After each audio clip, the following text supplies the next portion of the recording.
Vous êtes avocat collaborateur et vous cherchez à développer votre clientèle personnelle en parallèle de votre collaboration. Pourquoi faire? Souvent, il y a 3 raisons à cela. Soit vous souhaitez vous associer au sein de votre cabinet et pour ça, vous devez développer une clientèle pour bien avoir un poids et donc pouvoir plus facilement vous associer au sein de votre structure ou au sein d'une autre structure qui vous intéresse. Soit vous souhaitez développer votre clientèle pour avoir un socle de clients, pour pouvoir vous lancer en individuel ou pouvoir fonder votre cabinet avec d'autres amis ou d'autres avocats pour fonder une autre structure et donc ne pas sauter dans le grand bain sans avoir aucun client. Soit vous souhaitez développer votre clientèle simplement pour gagner plus d'argent et naturellement mettre du beurre dans les épinards. Vous êtes tombé dans une vidéo qui, je pense, va bien vous intéresser. Je m'appelle Louis Gaillot, je suis fondateur d'une boîte qui s'appelle Ourama. On accompagne les cabinets d'avocats, les experts comptables, les gestionnaires de patrimoine dans le développement de leur activité grâce au marketing digital et notamment grâce à leur site internet. On accompagne beaucoup d'avocats et beaucoup d'avocats collaborateurs dans le développement de leur clientèle pour remplir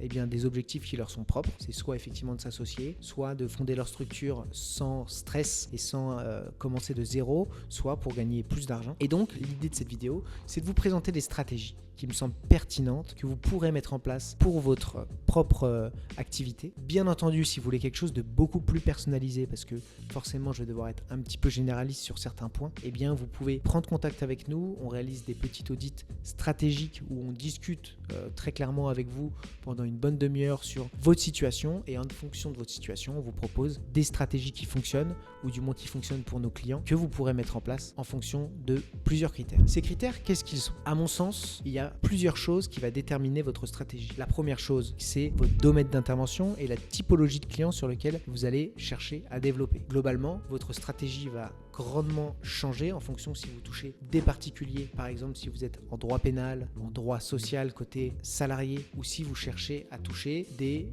entreprises, par exemple si vous faites du droit des AF, du M&A, du droit fiscal, etc., etc. Parfois vous allez toucher un petit peu les deux, donc les stratégies peuvent évoluer en fonction de ça, mais globalement c'est un des éléments qui va être déterminant dans la mise en place d'une stratégie qui soit en adéquation avec les personnes que vous cherchez à toucher. Deuxième chose qui va être importante, et c'est un peu triste de devoir parler de ça dans une vidéo dédiée au développement de clientèle chez les avocats parce que c'est censé être inhérent à votre métier, mais certains avocats collaborateurs ne peuvent pas communiquer comme ils le souhaitent. Pour une raison simple, c'est que les associés au sein de leur structure ne leur permettent pas de prendre cette liberté-là. De fait, il y a 2 types d'avocats collaborateurs. Celui qui peut communiquer de manière très visible, c'est-à-dire assumer pleinement qu'il cherche à développer sa clientèle via de la communication active sur LinkedIn, sur les réseaux sociaux, sur Internet, et ceux qui ne peuvent pas et qui doivent passer par des moyens détournés pour développer sa clientèle sans être trop remarqué via de la publicité en ligne, via de la prospection, etc. C'est dommage, mais je vous préconise pas, notamment vu comment est le marché de l'emploi côté avocat en ce moment, de quitter votre collaboration pour rejoindre un cabinet qui accepte que vous fassiez tout ce que vous voulez pour développer votre activité. Actuellement, le marché est tendu, c'est difficile de trouver des collaborations. Et de fait, pour le moment, prenez le pli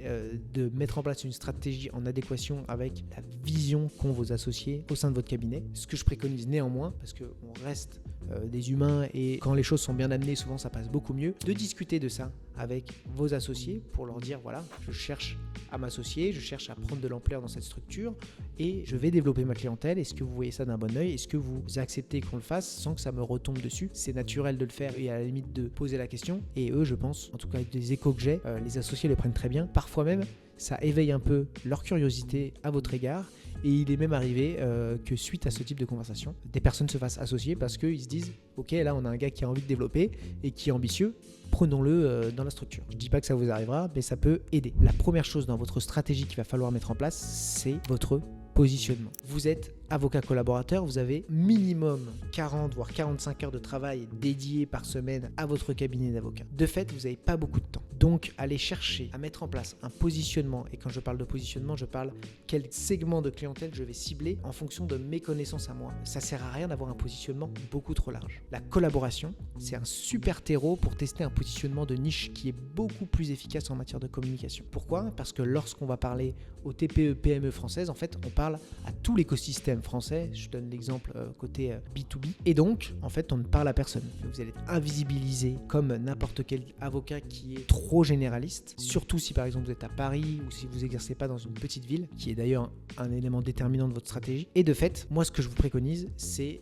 de déterminer un segment de marché qui est très précis. Je donne un exemple tout bête qui est souvent le même exemple et je vous invite à pas faire de même parce que vous n'avez peut-être pas la même expérience que lui sur ce domaine-là, mais nous on a accompagné Louis Pinet qui est avocat dédié en droit des affaires aux restaurateurs. Il accompagne les restaurateurs dans l'achat, la gestion de leur bail commercial, sur la vie de la société, la vie du restaurant, côté juridique de tous les jours, et il se cantonne à ça. Problématique avec côté employeur-salarié, c'est pas son problème, il fait pas de droit social, il reste en droit des affaires, donc même dans son domaine d'intervention, il se cantonne, et à côté de ça, dédié aux restaurateurs. En tant qu'avocat individuel, ça cartonne, donc en tant que collaborateur, vous n'avez pas besoin de 10 000 clients. Vous, ce que vous devez réussir à vous prouver en fonction de votre objectif, c'est que vous avez arrivé à générer du chiffre d'affaires malgré le peu de temps que vous avez, c'est-à-dire à trouver des clients, les gérer, les facturer, s'assurer de leur satisfaction. Si vous arrivez à faire ça et à générer un certain chiffre d'affaires, même en parallèle de votre collaboration, ça veut dire que le jour où vous lâchez la collaboration ou le jour où vous vous associez, vous allez avoir beaucoup plus de temps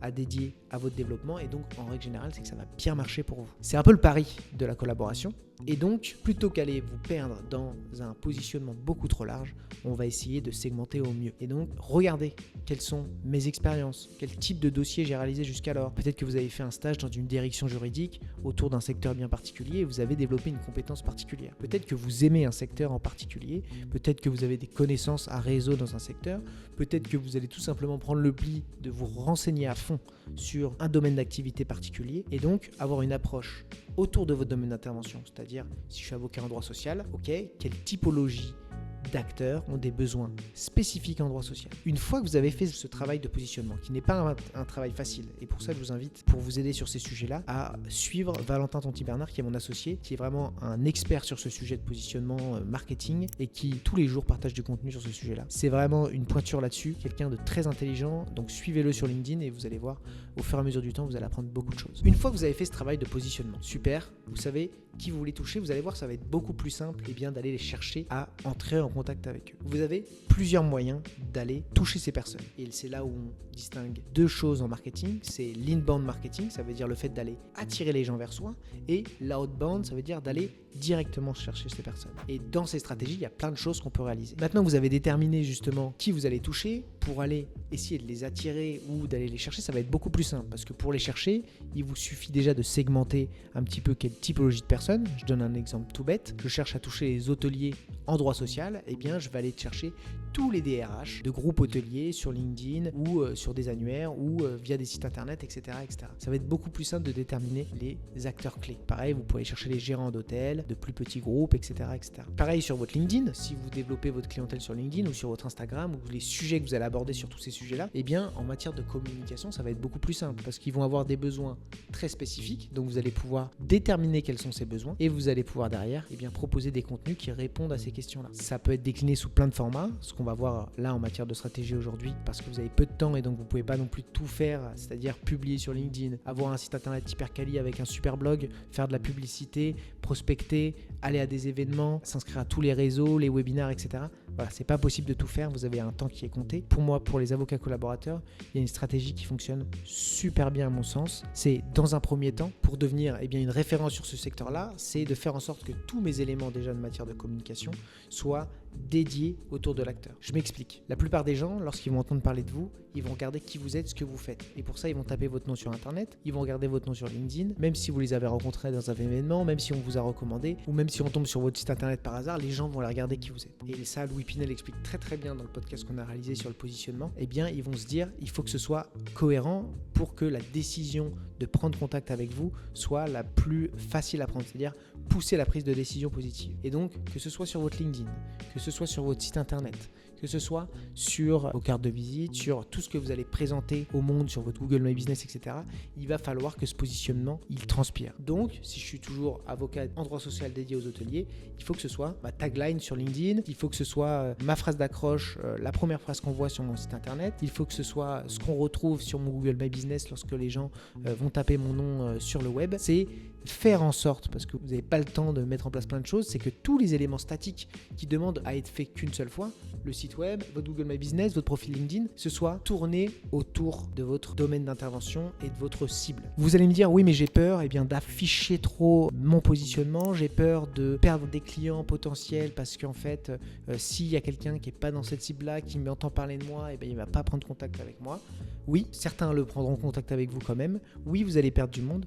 Mais pour autant, dès que quelqu'un autour de votre cible va entendre parler de vous, il va aller sur ces éléments, il va beaucoup plus facilement prendre contact avec vous. Autre chose qui va se réaliser, c'est que une fois que vous allez réaliser un premier échange avec un premier client, vous allez vous occuper bien de lui et qui va être hyper satisfait, il va en parler à ses confrères parce qu'il va rencontrer enfin un acteur, un avocat qui comprend ses besoins, qui est vraiment adapté à son activité et qui va mieux répondre aux problématiques de ses confrères. Et donc le bouche à oreille, le travail de recommandation va être beaucoup plus efficace. Et donc il ne faut pas avoir peur de perdre de la clientèle. De toute manière, vous n'avez pas beaucoup de temps à accorder à vos clients et donc autant aller chercher les clients les plus qualitatifs que vous connaissez bien, que vous pouvez traiter de la manière la plus efficace possible, plutôt que d'aller perdre du temps avec 15 dossiers un peu foireux de tous les côtés, où vous n'arrivez pas à vous y retrouver, vous devez à chaque fois tout réapprendre et donc vous perdez du temps, vous ne développez pas une expertise claire sur un sujet, vous ne devenez pas une référence sur votre domaine d'intervention. Ça n'empêchera pas demain de faire ouvrir ce positionnement. Dans un premier temps, vous n'avez pas besoin de 10 000 clients. À mon avis, si vous générez déjà 10 dossiers dans l'année et que vous les traitez de manière qualitative, vous faites entre 20 et 30 000 euros de chiffre d'affaires.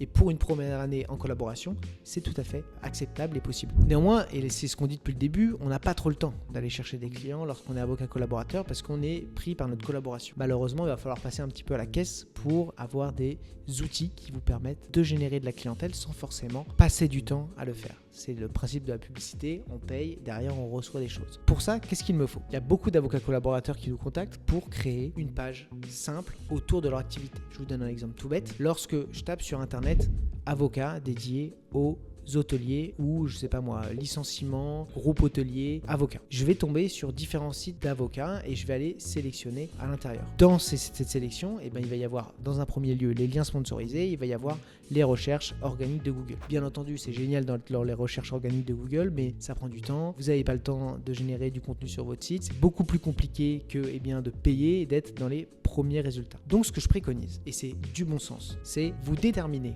en fonction de votre positionnement, les recherches qui sont réalisées pour générer de l'activité, c'est-à-dire les recherches qui sont réalisées lorsqu'une personne recherche un avocat qui vous ressemble. Je reprends l'exemple de l'hôtelier, avocat, hôtellerie, licenciement. Lorsque les gens tapent cette requête sur Internet, il faut que vous fassiez en sorte que vous ressortiez. Pour ressortir, il vous faut de fait un site Internet. Donc, il faut construire un site web et mettre en place de la publicité qui renvoie vers ce site Internet. Ça veut dire que déjà, lorsque quelqu'un recherche un avocat autour de votre problématique, vous allez ressortir. Mais, et c'est encore du bon sens, il faut que lorsqu'il arrive sur cette page, il ait envie de prendre contact avec vous. Et c'est pour ça que ça va être important de bien cibler qui vous cherchez à toucher et d'assumer à fond votre positionnement, parce que à partir de là, avec la publicité que vous allez réaliser, il faut que la page web de destination soit hyper qualitative et adaptée aux problématiques de votre prospect. Je m'explique. Je clique sur une publicité, je tombe sur un site générique d'un cabinet où je vois plein de domaines d'intervention différents, plein de secteurs d'activité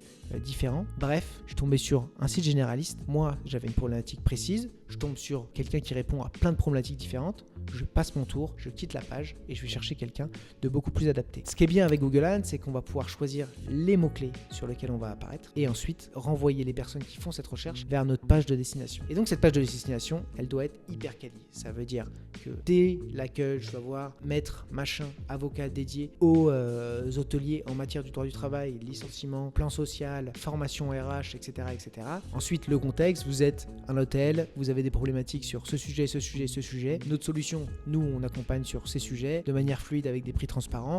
Je suis maître machin. Pour prendre rendez-vous avec moi, c'est gratuit sur le premier rendez-vous et ensuite vous paierez si vous acceptez la convention d'honoraires. Vous pouvez prendre rendez-vous juste ici et là, en fait, le prospect va se dire génial, je suis enfin tombé sur un acteur qui a compris ma problématique, qui a contextualisé ce que je cherchais à résoudre comme problème, qui a l'air sérieux et qui propose un rendez-vous assez facilement. C'est du bon sens, c'est-à-dire que 80% des cabinets d'avocats ne font pas ça. C'est-à-dire que la plupart du temps, ils mettent de l'argent sur Google s'ils le font et ils renvoient vers leur page d'accueil global du cabinet. Donc autrement dit, personne n'appelle derrière parce que c'est trop généraliste. Et si vous vous faites le pli d'avoir une publicité bien ciblée autour de votre problématique que vous êtes capable de résoudre et ensuite de créer une page qui est hyper pertinente, qui est belle, design, qui a un wording qui est clair, simple à comprendre et où on se dit super, je suis tombé sur une pépite et je vais prendre rendez-vous, il y a beaucoup plus de chances que l'argent que vous allez investir en publicité génère des prospects. Pour être transparent chez nos clients, en règle générale, quand ils mettent 250 €, 500 € de budget, ils font du x7. Leurs sites ne sont pas forcément toujours hyper optimisés. Ça arrive qu'on accompagne sur des sites qui sont déjà construits par d'autres et qu'on ne prend pas le pli de construire une landing page parce qu'en face, ils n'avaient pas le budget. Néanmoins, on teste Google Ads avec eux et on est en moyenne sur un ROI de x7. Ça veut dire que pour 1 € investi, il gagne environ 7 €. C'est énorme. Et en plus, si vous faites bien les choses et que vous faites une landing page, vous pouvez faire beaucoup plus que x7. Et donc, si vous faites 500 € x7, ça fait environ 3500 € par mois. Vous faites ça x12 et ça vous donne presque 40 000 € de chiffre d'affaires par an juste grâce à une page bien construite sur un site internet et une publicité bien ciblée. Donc bien entendu vous avez sorti un petit peu d'argent, 500 x 12 vous avez fait payer 6 000 € de publicité à la fin de l'année, mais vous avez généré 50 000 € de chiffre d'affaires et de fait c'est top. Vous avez plus que rentabilisé votre site internet, vous avez vos premiers clients, vous n'avez pas forcément eu à beaucoup travailler pour ce faire. Vous avez pris le pli de jouer le jeu de la publicité et donc vous avez pu en parallèle bien traiter vos dossiers de votre collaboration et allier les deux. Ça c'est la stratégie avec de la publicité, c'est une stratégie qui ne demande pas beaucoup d'efforts. Il y a du travail de paramétrage au début, la création du site, la mise en place des publicités, mais après c'est tout. Vous pouvez passer à la suite et vous pouvez commencer à mettre en place d'autres actions parce que vous n'êtes pas obligé de vous arrêter là. C'est pas si vous avez mis en place des publicités qu'il faut s'arrêter. Maintenant, il y a plein d'autres choses que vous pouvez faire. Alors peut-être que vous ne pouvez pas parce que votre associé n'accepte pas que vous publiez sur LinkedIn, que vous communiquez de manière active. Donc ça, c'est une bonne strat pour ceux qui ne peuvent pas communiquer comme ils le souhaitent. Mais si vous pouvez communiquer, eh bien, il y a plein d'autres choses que vous pouvez faire. Vous pouvez prospecter. Ça, c'est aussi adapté à ceux qui ne peuvent pas forcément communiquer de manière active.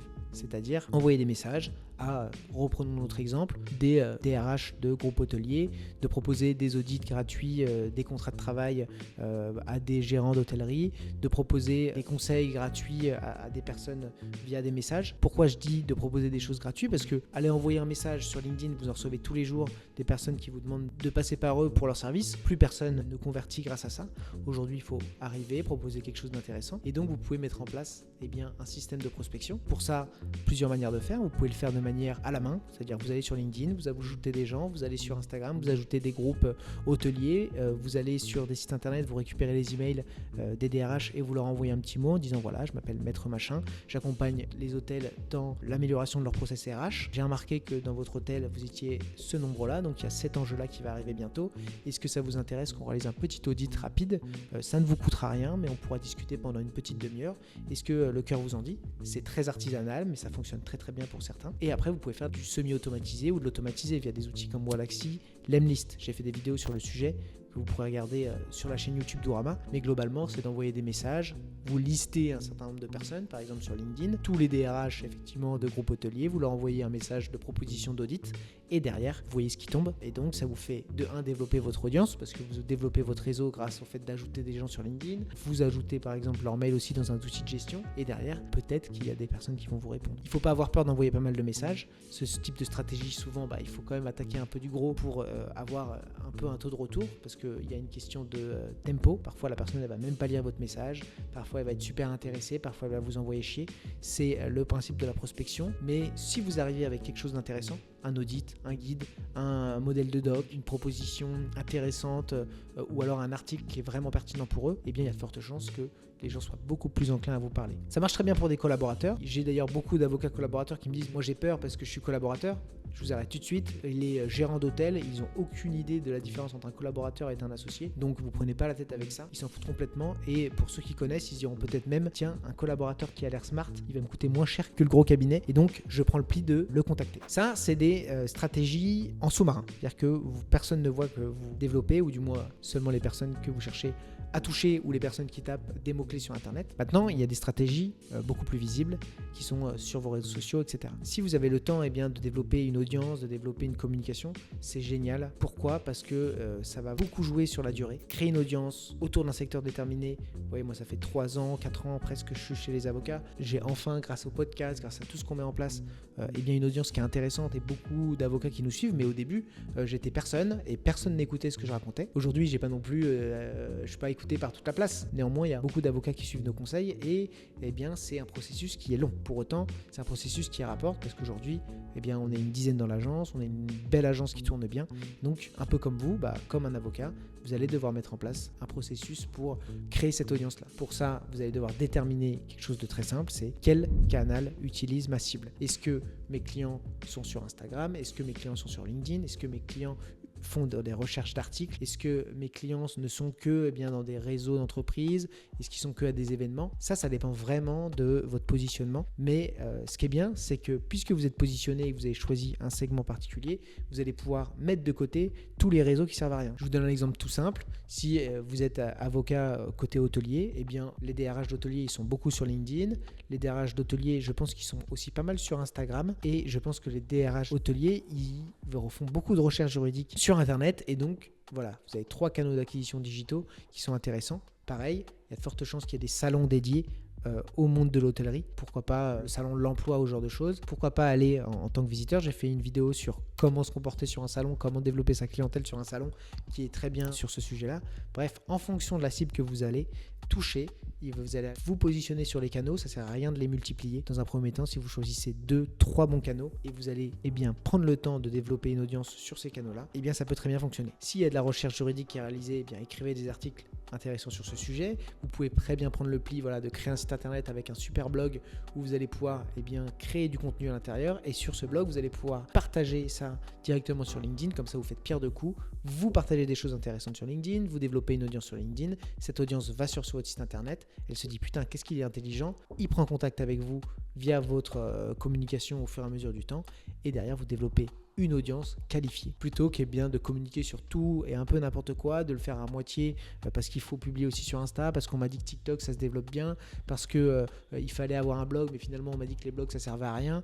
Bref, vous partez dans tous les sens, alors que 2 canaux, 3 canaux, une communication rodée avec vous donnez un objectif de 1 ou 2 posts par semaine sur le contenu, un article sur votre blog par semaine et la participation à 2-3 événements par an, et déjà vous êtes dans une dynamique qui est beaucoup plus proactive que 90% des collaborateurs au sein des cabinets d'avocats.